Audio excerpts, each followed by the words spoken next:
नमस्कार। शक्ति तंत्र में आपका स्वागत है। आज का विषय है कि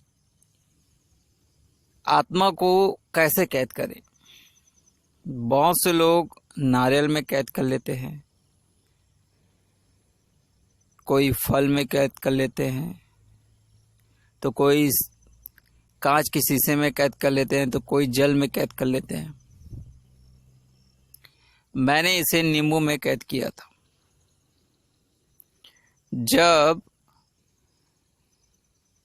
मुझे एक व्यक्ति के विषय में जानकारी प्राप्त हुआ और उनके परिवार वाले जो है मुझे लेने के लिए आए कि यह व्यक्ति इतने दिनों से बीमार है और इसकी स्थिति बहुत ही दयनीय है। यह व्यक्ति जो है 8 दिनों से बिस्तर में लेटा हुआ था, खाना पीना कुछ भी नहीं खाया था, 8 दिनों से भूखा था, बिस्तर से उठता ही नहीं था। तब मैंने तंत्र प्रयोग करने के लिए जब गया तो जब उसके ऊपर जो शक्ति थी उससे मेरा बात हुआ। फिर वह शक्ति कहने लगी कि मैं अपने वचन से बंधी हूँ और मैं जो है इसे छोड़कर नहीं जा सकती, अर्थात अपने वचन को पूर्ण करके ही रहूँगा। तो मेरे साथ 2-3 तांत्रिक और थे।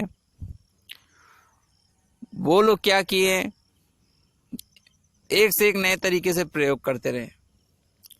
एक अघोरी था, उसने अघोर प्रयोग किया, और 2 तांत्रिक जो है एक पीछे खड़े रहे और क्या क्या जल दीपक अगरबत्ती जला के क्या क्या करते रहे। तो उसमें ऐसा जैसे ही वो मंत्र का प्रयोग करता और वो जो शक्ति है उसके बिस्तर से थोड़ा दूर हट जाती है और फिर वापस आ जाती है। मैं इसको देख रहा था कि यह शक्ति क्या कर रही है और ये लोग क्या कर रहे।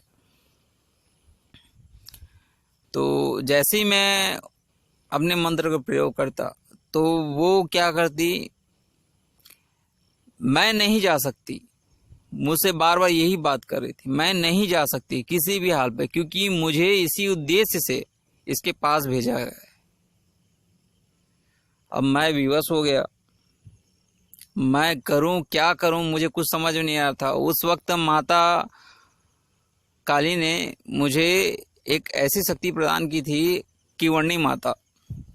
कीवर्णी माता के विषय में अभी तक बहुत ही कम लोग होंगे जो इस विषय में जानते होंगे, क्योंकि यह गुप्त शक्ति है। मैं माता की उस वक्त इनकी पूजा आराधना कर रहा था, तो माता ने मुझे तुरंत आदेश दिया। मैंने दोनों हाथ में बत्ती लिया, माता का आवाहन किया, और जब मैंने नींबू को अपने मुंह पे दबाया और उनको शक्ति, आकर्षण शक्ति से उसको ऐसे खींचा कि वह शक्ति बिना कुछ कहे मेरे मुंह पे रखे नींबू पे आ गई और मुझे छोड़ने के लिए प्रार्थना करने लगी। अब मैंने कहा कि तुझे मैंने पहले समझाया था, तू जा इसे छोड़ दे, लेकिन तू मान नहीं रही थी। अब मैं तुझे एक काम करता हूँ, इसे मैं जल में प्रवाहित कर दूंगा, वहां से तू मुक्त हो जाना, मैं गंगा मैया के चरणों में तुझे अर्पित कर दूंगा। तब मैंने नींबू से उस आत्मा को कैद किया था। यह बताने में बेहद ही अटपटा लगता है, लेकिन सत्य बहुत कुछ है। प्रकृति में ऐसे बहुत सारी अदृश्य शक्तियां हैं, ऐसे बहुत सारे दुनिया है जिसे ना आप